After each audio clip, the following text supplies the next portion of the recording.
Meron ako ditong rosemary. Ito ay pinasibol ko sa kanyang sanga.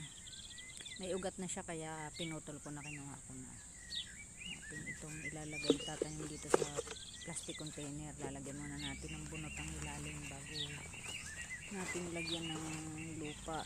Itong lupa ay mix ito, hindi ginagamit ko. Ito ay sunog na ipa at saka meron itong manure ng aming alagang baboy at saka lupa. Yan ang magkahalong ginagamit ko pag nagtatanim. Puputulin muna natin ang sanga sa dulo. Puputulin bago natin itatanim. Titingnan natin kung ito ay magtutuloy-tuloy, ito ay mabubuhay. Dahil ang mother plant nito ay galing pang Baguio, in-order lang namin dati. Matagal na, kaya nagpasibol ako sa sanga niya.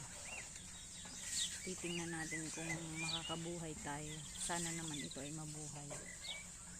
Kasi matanda na ang mother plant nito, kaya kailangan ng mag-produce ng bagong puno.